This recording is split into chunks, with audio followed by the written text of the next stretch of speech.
pertemuan kita hari ini yang barangkali baru mengenal ya. Saya awali dengan Assalamualaikum warahmatullahi wabarakatuh.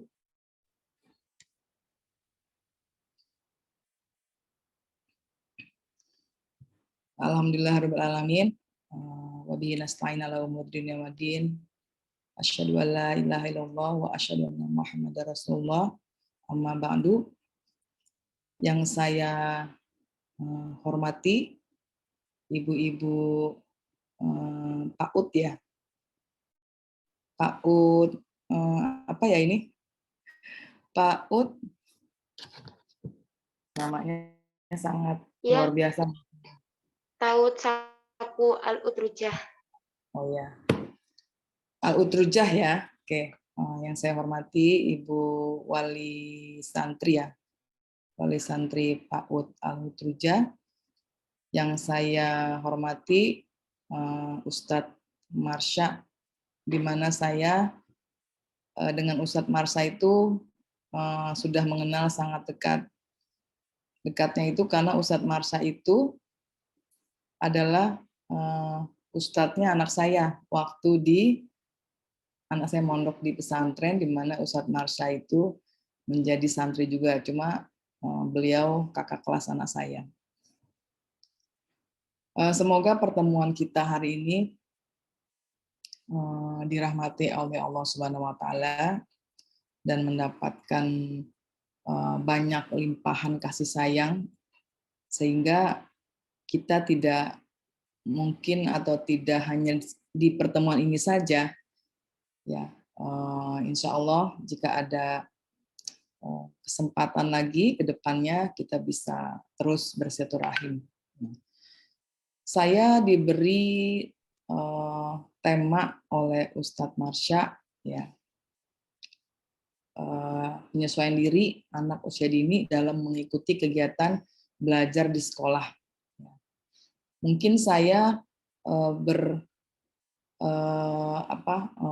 memberikan sedikit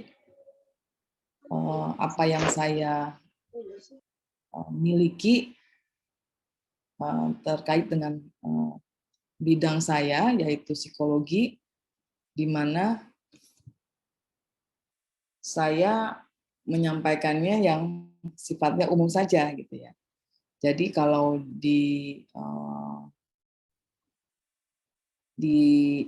dicantumkan beberapa ayat Al-Qur'an atau hadis, barangkali nanti bisa dengan Ustadz Marsha ya.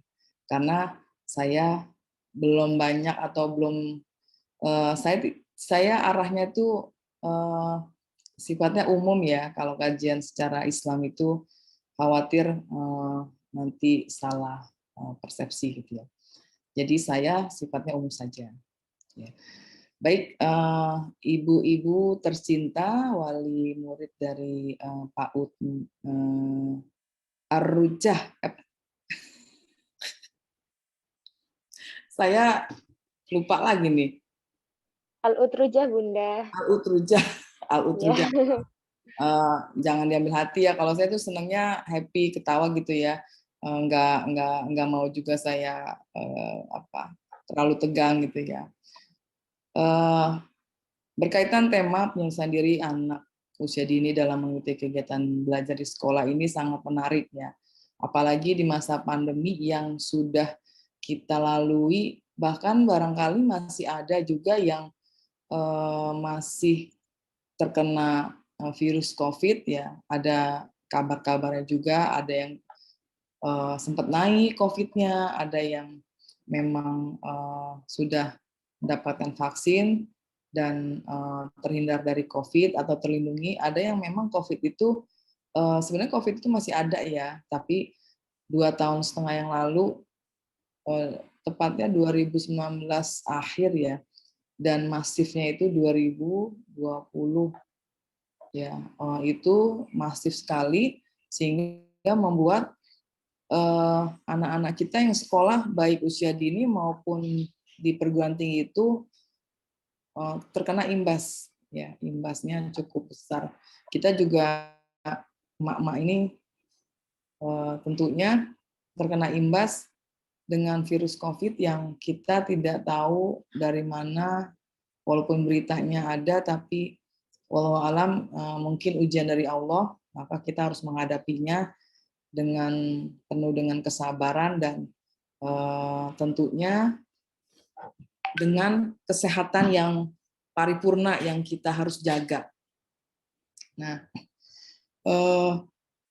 pada saat COVID itu tentunya anak-anak mungkin awal mereka belajar menggunakan media online, gadget, ya sebulan barangkali masih enjoy ya, masih menikmati bahkan happy mereka itu dan hal baru sehingga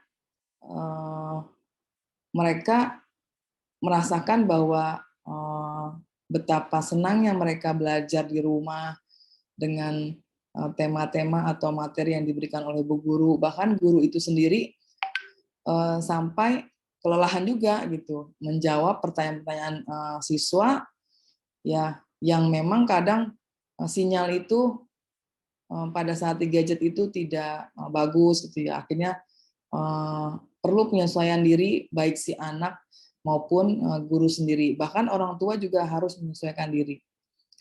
Nah, ketika anak itu setelah 2 bulan, 3 bulan, bahkan sampai 2 tahun setengah ini sangat bervariasi efek dari COVID ini. Ada yang memang masih senang-senang aja gitu karena belajar sambil bermain, terus ada timingnya yang memang ditentukan oleh guru dan sekolah. Tapi ada juga yang memang bosan, bahkan materi itu tidak dipelajari karena mereka menggunakan gadget, akhirnya mereka terperosok ke dalam yang namanya kecanduan gadget.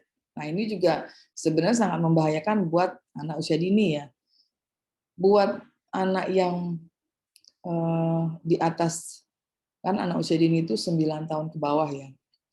Nah, anak yang di atas 9 tahun sampai mahasiswa pun itu belajar menggunakan gadget itu akhirnya mereka dengan bosan yang luar biasa sehingga mereka tidak belajar gitu. Mereka juga semaunya aja belajar, bahkan meremehkan pembelajaran yang bersifat online ini.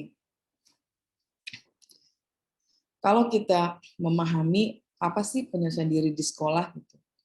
Di sini kalau saya boleh definisikan, saya merangkum dari banyak sumber bahwa penyesuaian diri di sekolah itu suatu usaha atau proses ya yang dilakukan oleh seseorang atau siswa dalam keadaan di lingkungan sekolah yang baru dikenalnya, yang bertujuan untuk mencapai suatu hubungan yang harmonis antara lingkungan sekolah yang baru dengan siswa tersebut untuk mencapai hasil belajar optimal.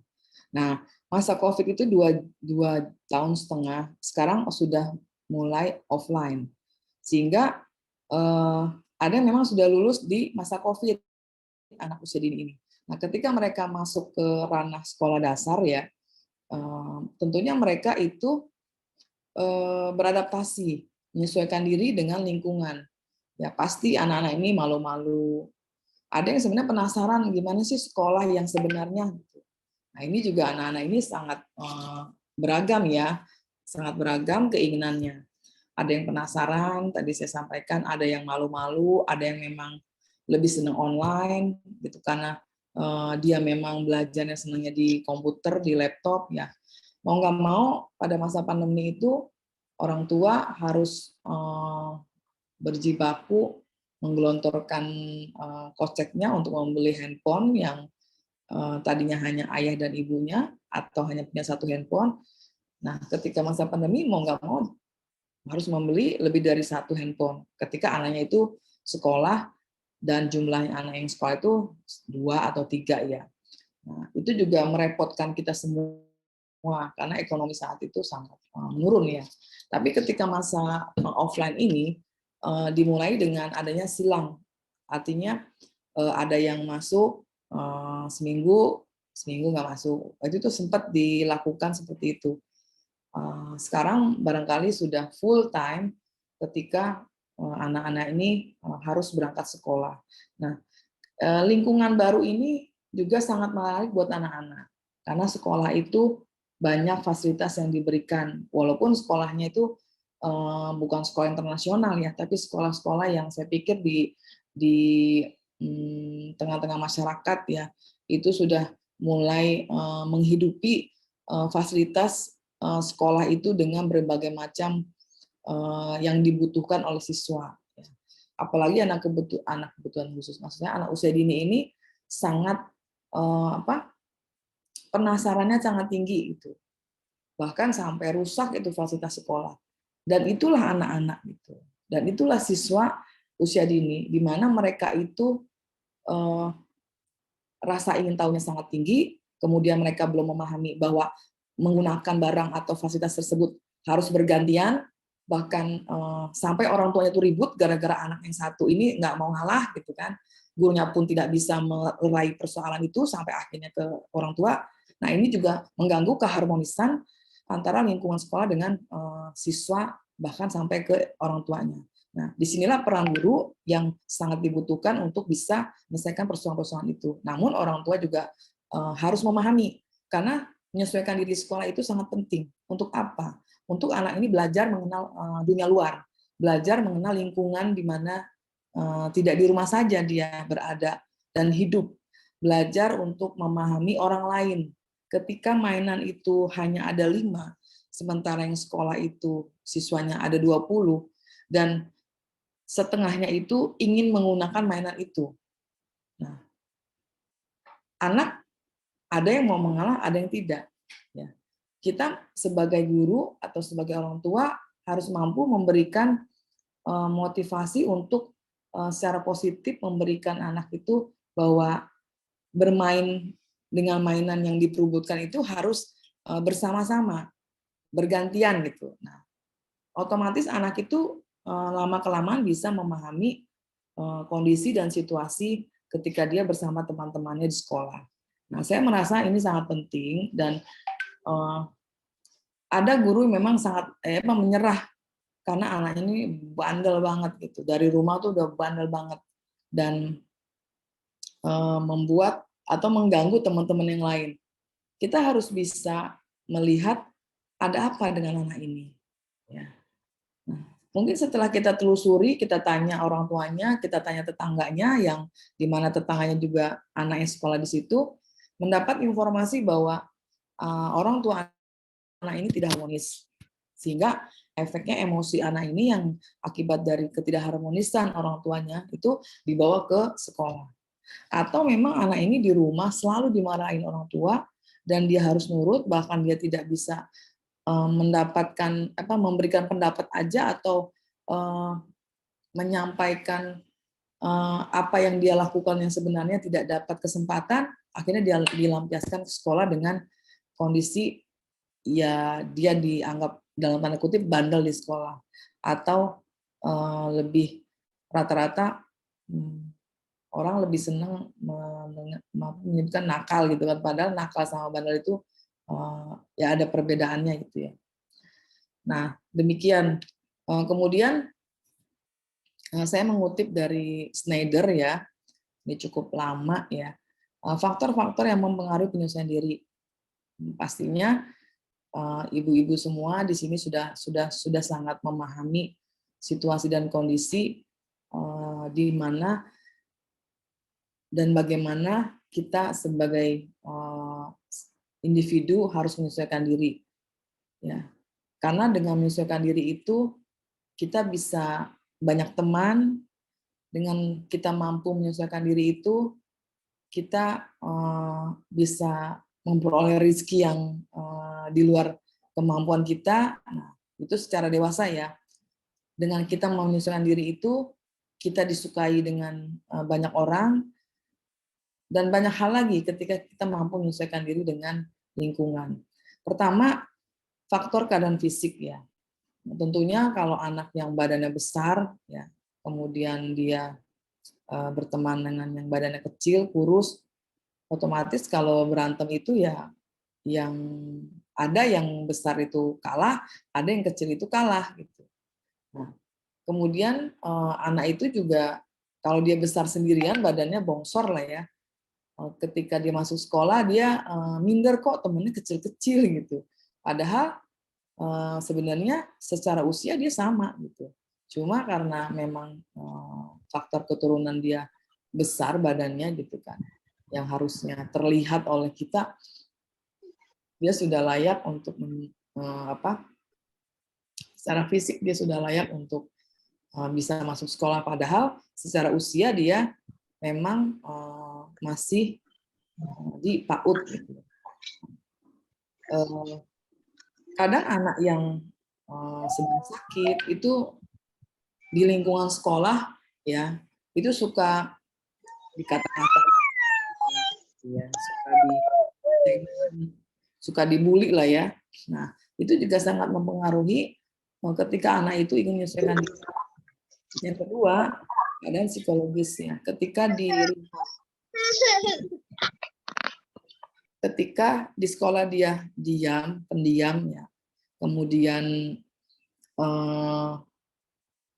tidak mau bergaul dengan teman-teman sebayanya di sekolah, tentunya sebagai guru harus mampu melihat satu persatu perkembangan siswanya. Nah, ketika siswa itu menjadi diam, yang tadinya dia ceria, kemudian aktif ya, belajar, bertanya kepada gurunya, belakangan ini kok dia menjadi pendiam gitu. Nah, guru harus sensitif gitu ya, kepada siswa-siswa yang memiliki perubahan dalam perkembangannya baik secara emosi. Ya, ada memang yang kurang sensitif gitu, tapi kekurang sensitifan ini kita perlu rubah. Siapa tahu dia bermasalah atau keluarganya bermasalah atau dia dibully dengan teman-temannya. Ya, sehingga dia memilih diam dan dia memilih menjadi persoalan yang harus kita atasi sebagai guru dan sebagai orang tua murid. Apalagi kondisi itu berdampak pada anak kita. Jadi sebagai wali murid juga ketika melihat anaknya dibully, kita jangan langsung marah gitu. Kadang kita refleks ya, tidak suka dengan anak yang membuli anak kita, bahkan kita musuhin orang tuanya. Sebaiknya tidak seperti itu gitu. Kita harus tahu apa sih penyebabnya, apa yang terjadi gitu, sehingga kedua anak kita itu yang membuli atau teman-teman yang membuli itu kita memberikan pelajaran gitu, bahwa menyampaikan sesuatu atau perkataan yang tidak baik itu ya tidak baik gitu. Kata-kata yang kotor misalnya. Kadang anak-anak itu mengikuti ya, mendengar dari mana terus langsung dipraktekin ke temannya. Gitu. Sehingga kata-kata kasar itu muncul, dan itu kita jangan langsung marah dengan anak itu yang melabelkan anak kita dengan kata-kata yang tidak baik atau kotor, tapi kita harus selidiki ya, bahwa ada apa dengan anak yang mengungkapkan atau mengatai anak kita itu dengan perkataan kotor. Nah, keadaan psikologis ini juga sangat berpengaruh terhadap siswa-siswa yang memang bermasalah di sekolah, atau siswa-siswa yang mendapat bulian dari teman-temannya. Yang membuli pun sebenarnya bermasalah gitu. Ada apa dia senang? Dia kadang anak-anak yang pengen jadi raja ya. Semua keinginan dia diturutin sama teman-teman di sekolah, bahkan makanannya diumpetin sengaja gitu, anak-anak yang usil ya. Nah, itu juga anak-anak yang perlu kita cari tahu kenapa dia usil gitu. Ada apa? Nah, suatu ketika saya pernah mendapatkan anak yang usil dengan teman-temannya. Jadi dia seperti apa sih, komandan atau raja yang mampu mempengaruhi teman-teman. Teman-teman takut baik itu laki-laki maupun perempuan. Nah, yang membuli ini adalah, atau yang rajanya ini disebutkan raja ya, itu perempuan. Badannya besar, hitam gitu kan, agak kekar gitu kan. Dia siswa SD kelas 2 deh. Waktu itu masalahnya cukup panjang ya. Akhirnya kita melibatkan orang tuanya. Nah, dilalahnya dapatlah kesempatan saya bertemu dengan orang tuanya, ternyata orang tuanya adalah orang tua yang sibuk, pakai banget, pergi pagi, anaknya masih tidur, pulangnya anaknya sudah tidur. Hampir setiap hari, dan itu dari dia kecil, ya, sehingga dia tinggal dengan pembantunya saja. Jadi yang mendidik itu adalah pembantunya dan lingkungan sekolahnya. Sementara lingkungan sekolah itu secara umum dan khusus guru tidak secara intensif memperhatikan dia sebagai siswa yang memang kurang perhatian dari orang tuanya. Kan guru itu juga mendidik anaknya itu, mendidik anaknya, maksudnya di sekolah itu dengan mendidik banyak anak orang ya, siswa-siswa yang harus mendapatkan perhatian.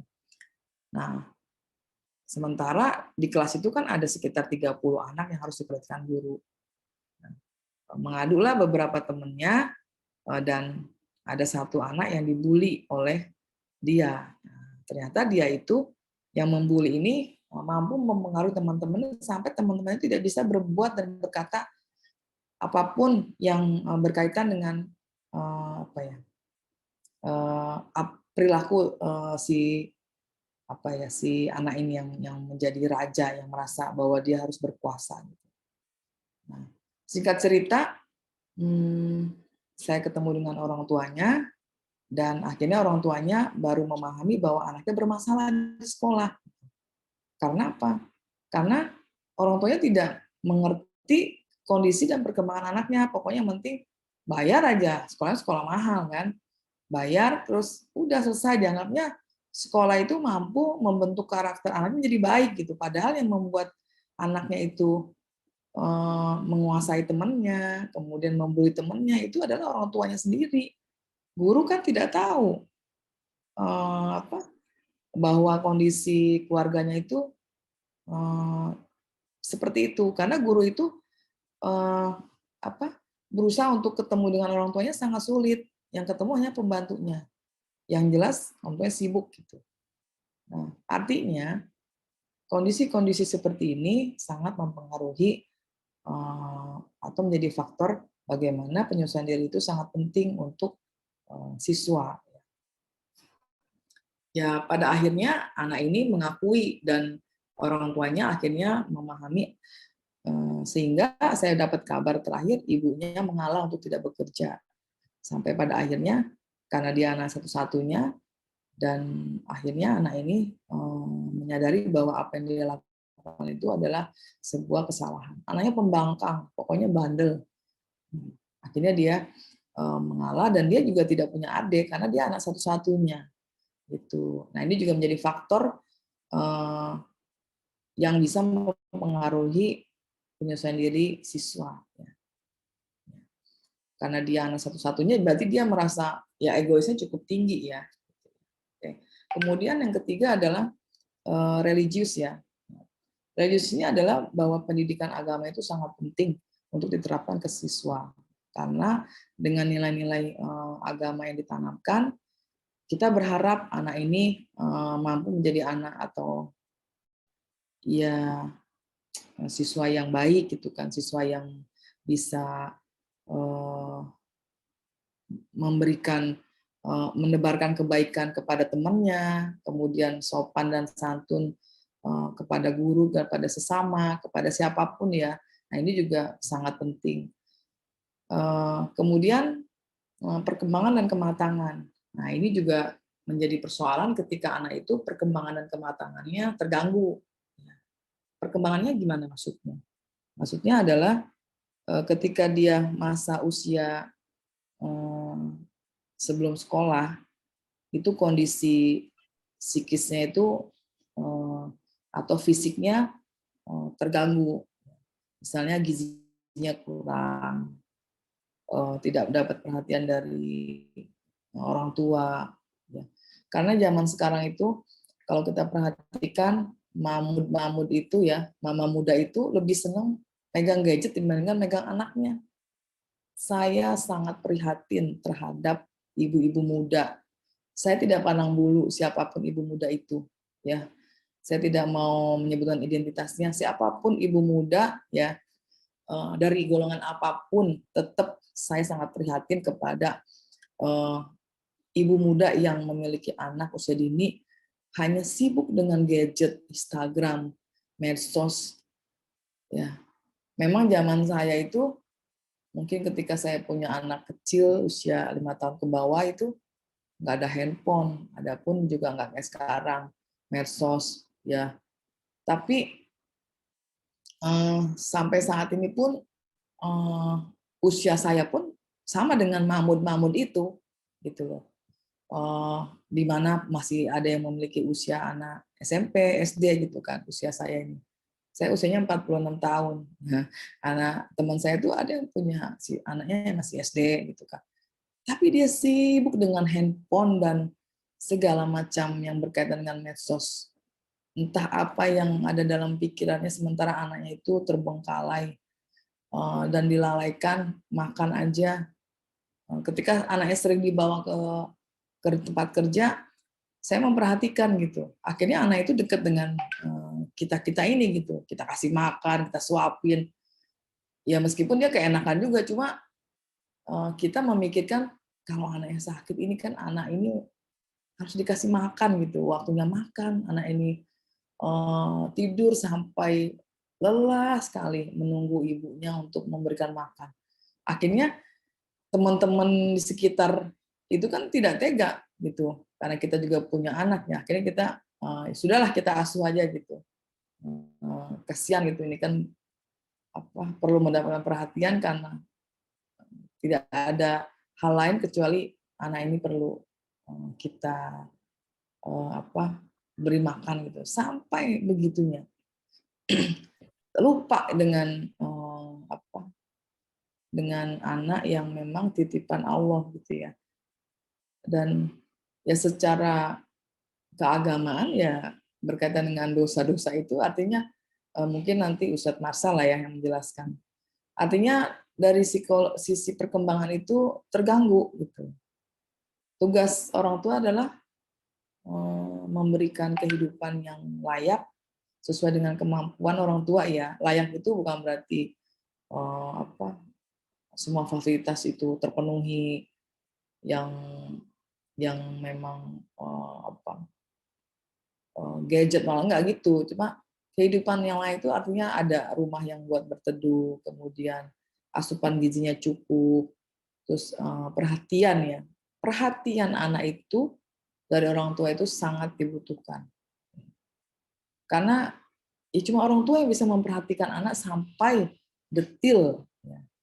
Sampai hari ini pun anak saya mungkin Ustadz Marsa sudah tahu bagaimana usia anak saya itu. Sekarang udah 18 tahun ya, 19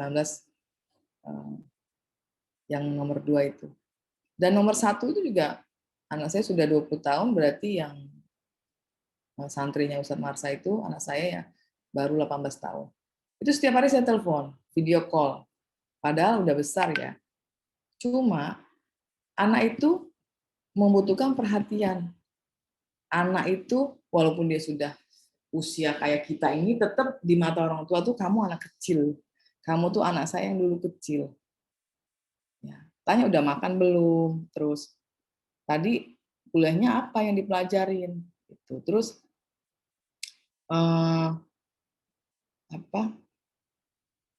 kegiatan apa yang tadi kamu lakukan? Dengan bahasa yang inilah ya, dengan bahasa dia dengan saya gitu sebagai orang tua. Dan kebetulan kakaknya juga walaupun jauh ya, ya kita nggak bisa ketemu tiap hari gitu karena semuanya sudah di tempat kuliah masing-masing. Saya tanya gimana kondisinya, sehat, kemudian apa yang terjadi di kuliah di kampus gitu. Ya walaupun hanya sedikit saya tanyakan, yang penting saya tahu kabar anak saya sehat, sedang ngerjain tugas. Saya nggak mau ganggu juga, cuma setidaknya saya punya perhatian yang saya berikan kepada anak saya, meskipun anak usia segitu, ya males lah mendapatkan perhatian gitu. Bukan anak kecil lagi, memang pasti. Cuma saya memberikan informasi kepada anak saya, memberikan pengertian bahwa sebagai orang tua, saya sebagai ibu wajib memperhatikan anak saya walaupun sudah besar. Di mata orang tua, kamu adalah masih kecil gitu. Dianggapnya gitu, walaupun usia kamu sudah 20, 18 tahun. Ya. Tapi setidaknya WA saya, nggak usah video call-an, tapi WA saya tetap jalan. Itulah. Jadi dengan perkembangan dan perhatian dari orang tua, maka perkembangan anak pun stabil gitu loh, bagus gitu. Dan kematangan emosi pun ketika dia punya masalah, kita jangan membela anak nomor satu itu, jangan. Kita lihat persoalannya. Terus kita kasih pemahaman. Insya Allah dengan begitu, anak itu akan matang. Sementara rata-rata ibu-ibu kalau lihat anaknya dipukul, langsung yang dimarahin adalah anaknya memukul. Padahal belum tentu. Siapa tahu anak kita itu meledek. Siapa tahu anak kita itu yang salah sebenarnya. Nah ini tidak ada pemahaman yang jauh, ya, maksudnya masih belum arah ke sana. Nah ini juga harus dipahami yang seperti ini. Jadi kematangan itu ada prosesnya gitu. Ya, proses itu dimulai dari sebuah persoalan yang dihadapi oleh si anak. Kemudian keadaan lingkungan, lingkungan juga sangat mempengaruhi, ya. Karena kalau lingkungan kita itu buruk, kita tinggal di tempat yang kumuh itu dalam arti nggak sehat ya, lingkungannya banyak yang pemabok atau daerah-daerah yang rawan-rawan gitu, akan bisa berdampak pada psikologis dan ini anak gitu loh. Nah itu juga sangat mempengaruhi. Ya kalau bisa kita tinggal di tempat-tempat yang nyaman lah. Nah, terus keadaan budaya. Budaya sendiri berkaitan sama nilai-nilai yang ditanamkan oleh orang tua kepada anak. Misalnya kita tinggal di budaya Jawa Barat ya. Ya pasti dari bahasa, terus etika. Ya sebenarnya budaya itu bisa di mana aja kita terapkan asal kita bisa menerapkannya dengan baik. Sebenarnya sama aja sih. Semua budaya itu harus kita kalau orang Minang bilang di mana bumi dipijak, di situ langit dijunjung. Itu pun kita terapkan kepada anak. Jadi ketika anak itu masuk sekolah, jangan langsung dia takut atau dia minder atau dia nangis atau dia menunjukkan kegelisahannya, tapi kita berusaha untuk memberikan atau menanamkan bahwa lingkungan terus budaya di sekolah itu harus tertib, disiplin gitu. Itu juga bagian dari budaya yang ada di sekolah untuk bisa menyesuaikan diri. Nah, penyesuaian diri yang baik memiliki ciri-ciri dapat diterima di suatu kelompok. Ya, kayak di sekolah itu saya memberikan informasi bahwa ketika kita mampu menyesuaikan diri, maka kelompok di mana kita berada, sekolah itu akan menerima kita dengan baik. Ya. Karena penyesuaian diri itu adalah proses ya, ibu-ibu semua. Tidak langsung mereka mampu menyesuaikan diri. Tapi ada anak yang mampu menyesuaikan diri gitu, karena dia ditanamkan dari rumahnya itu pendidikan yang baik dan mampu menyesuaikan diri dengan baik. Misalnya anak itu ingin mainan, ada orang tua langsung beli, gitu kan? Berarti kalau saya nangis, saya dapat mainan itu. Nah itu pendidikan tidak baik. Gitu. Tapi kalau dia nangis, kita berikan pengertian, tetap dia nangis sekejar-kejarnya. Saya sih biasanya membiarkan. Anak itu saya peluk, waktu kecil ya, saya peluk, terus dia nangis, akhirnya dia tertidur karena capek nangis gitu kan. Kadang kita juga emosi ya, pusing juga dengar anak nangis yang mengganggu kita, kita capek dari mana-mana, tiba-tiba anak kita ngamuk, rasanya emosi itu muncul dan kita pengen pukul aja gitu kan kakinya atau pengen cubit, pengen jewer. Tapi yang sering saya lakukan ya, nah itu saya peluk aja, udah saya peluk di kamar, udah dia tahu kalau saya akan melakukan itu gitu. Nah, setelah dia reda atau ya bangun tidur, baru saya tanya gitu. Saya ajak ngobrol.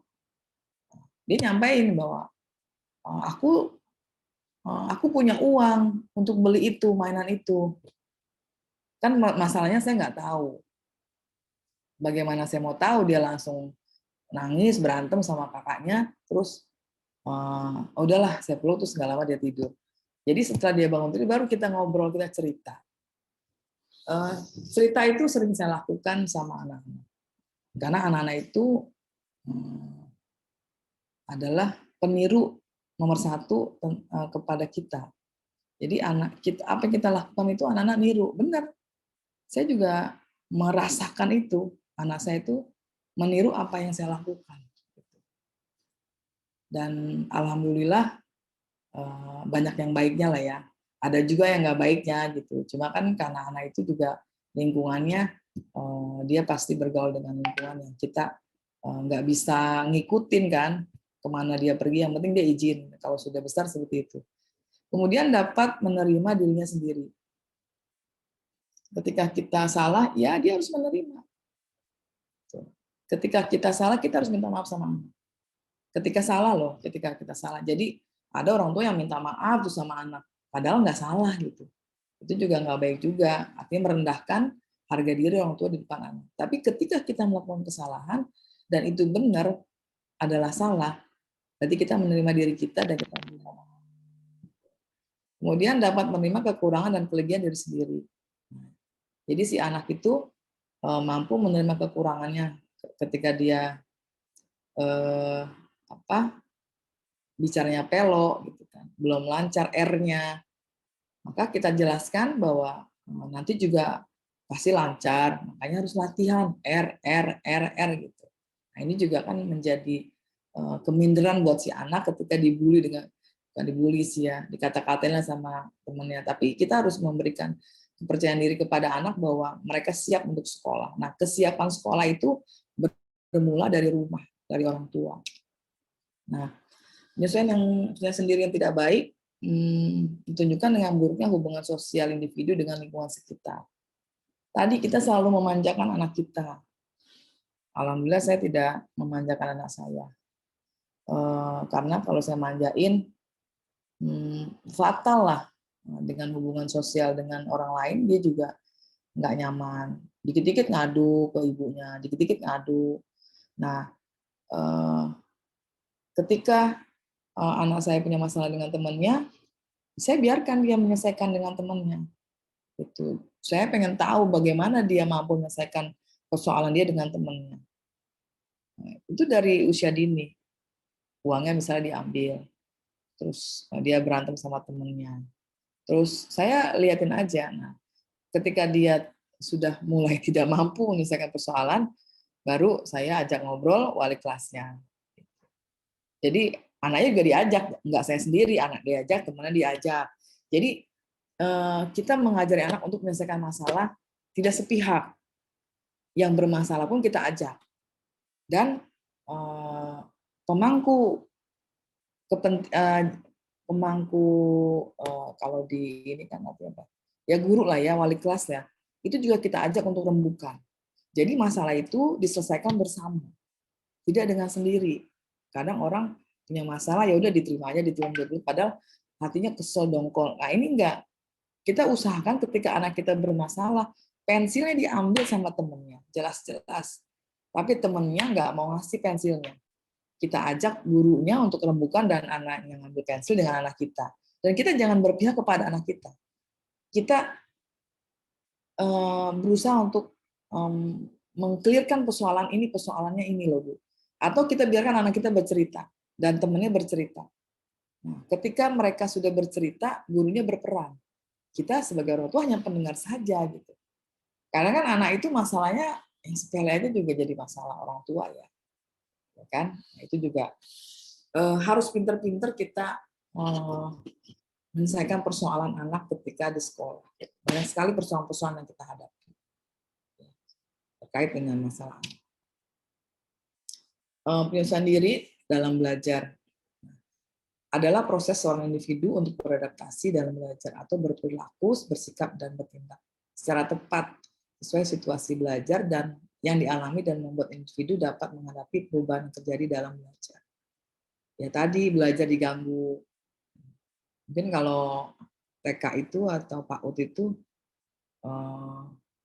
ya keiseng-keisengan itulah ya.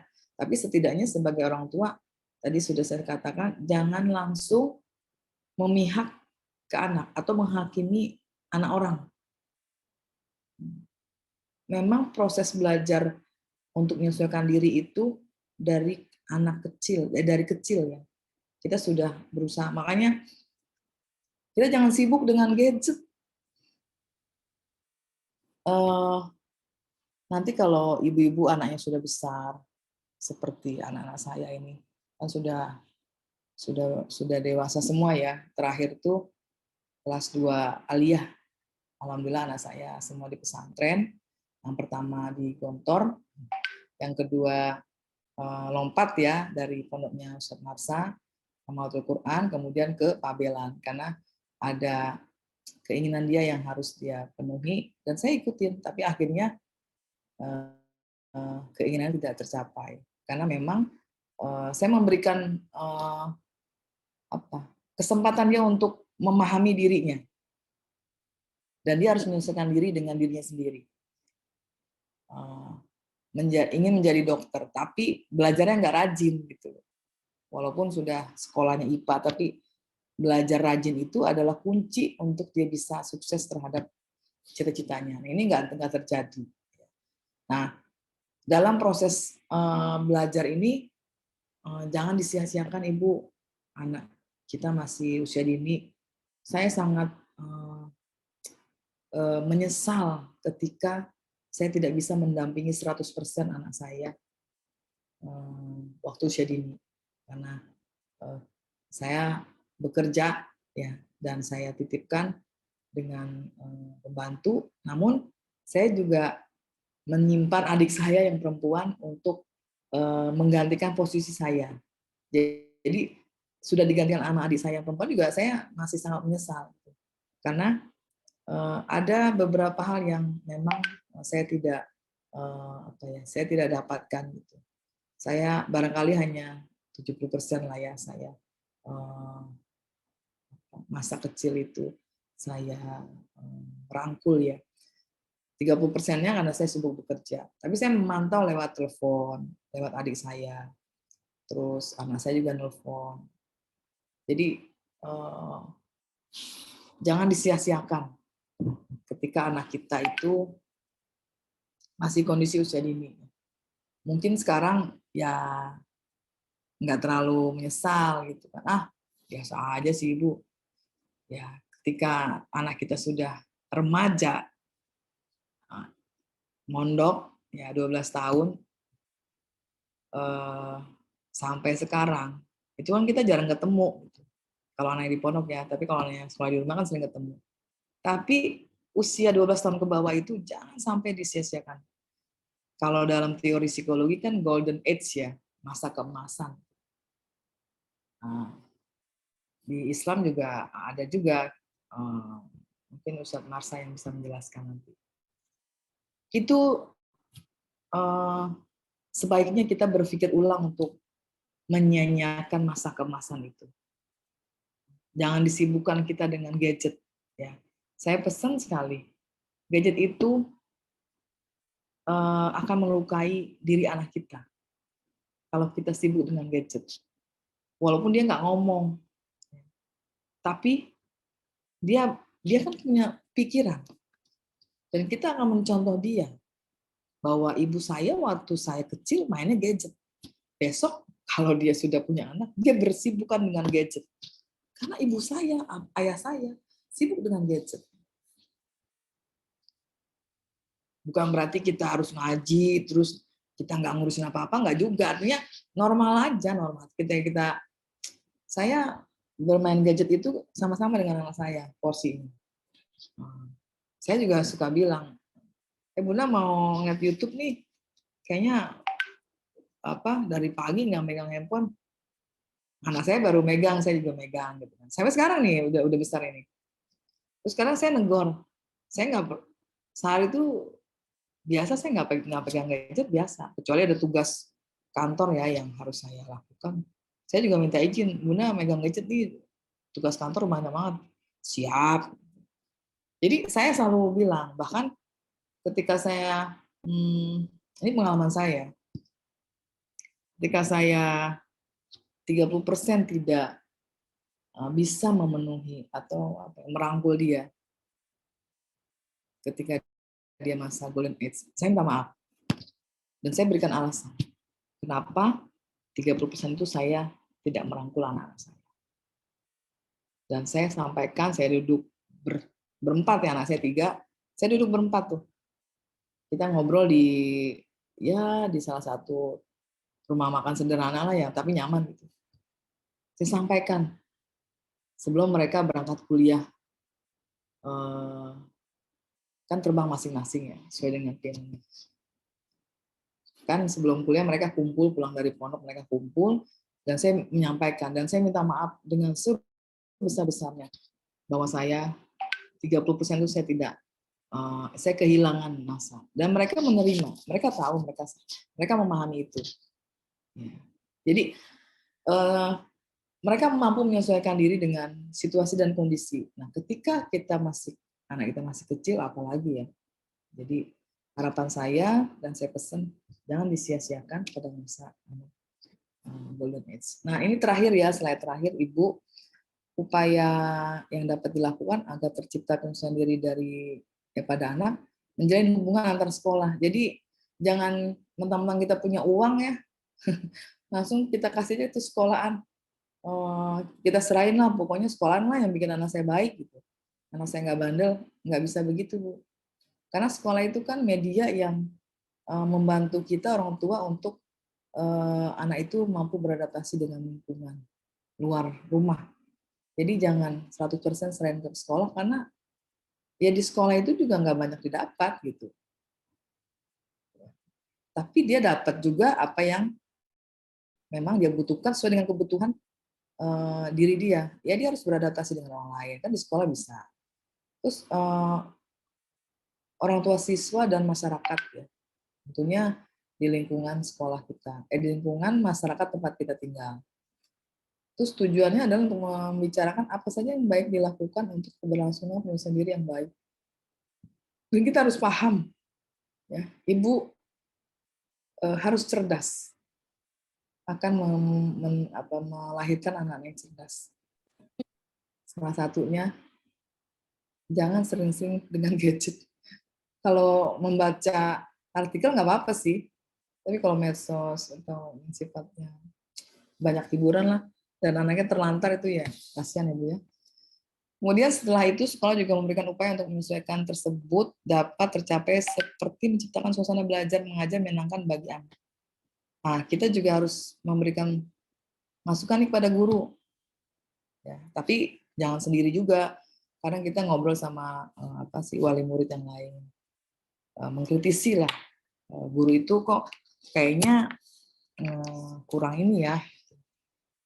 Coba deh kita ngobrol sama kepala sekolah.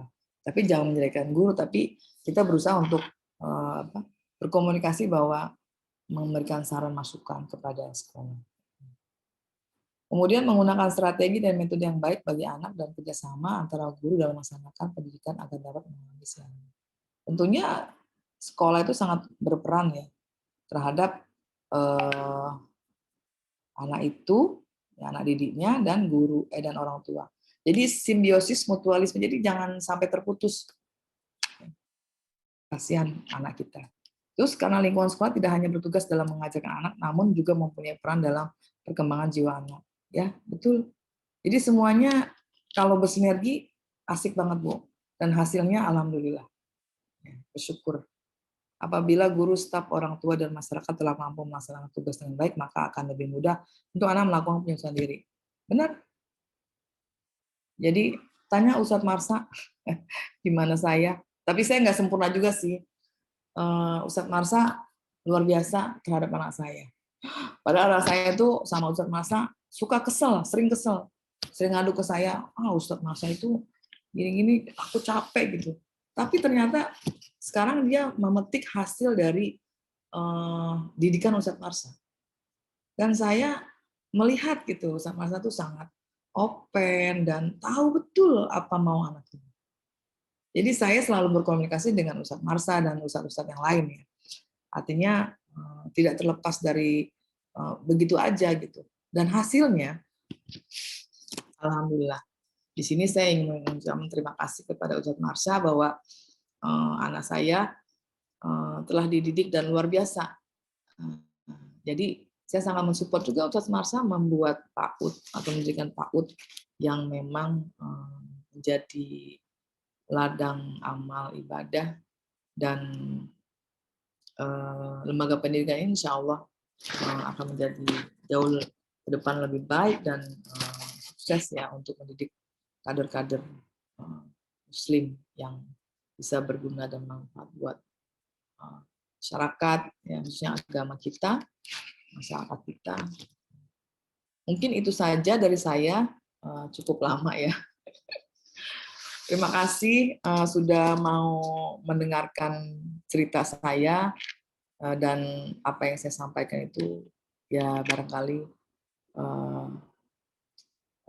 ya sedikit yang baiknya mungkin datang dari Allah, yang tidak baiknya itu dari diri saya sendiri. Dan saya juga masih belajar ya.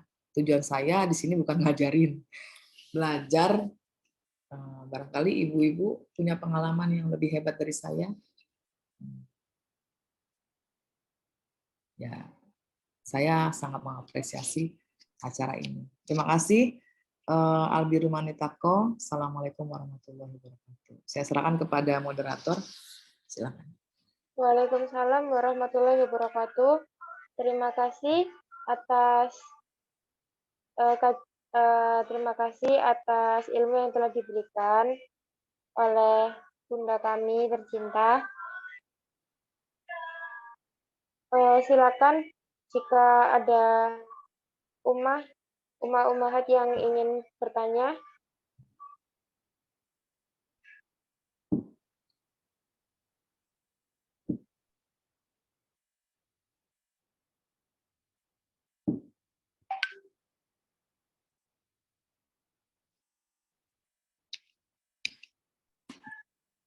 Baik, jika tidak ada pertanyaan, Ana akan akhiri majelis ini. Terima kasih waktunya kepada Bunda Ati Kusmawati telah memberikan sedikit ilmu. Semoga apa yang telah disampaikan Bunda nantinya bermanfaat bagi kami yang mendengarkan. Semoga apa yang Bunda sampaikan dapat terhitung pahala dan kebaikan bagi Bunda sendiri dan kami. Sekian, saya mohon maaf bila ada salah kata dan keterlambatan di awal tadi dikarenakan ada problem personal. Sekian, saya akhiri. Wabillahi taufik wal hidayah. Wassalamualaikum warahmatullahi wabarakatuh. Waalaikumsalam warahmatullahi wabarakatuh. Terima kasih ya. Saya izin pamit. Sukses buat semuanya. Ibu-ibu yang baik dan salam untuk Ustadz Marsa dan keluarga. Saya selalu ibu-ibu. Assalamualaikum warahmatullahi wabarakatuh. Waalaikumsalam warahmatullahi wabarakatuh. Jazakallahu khair.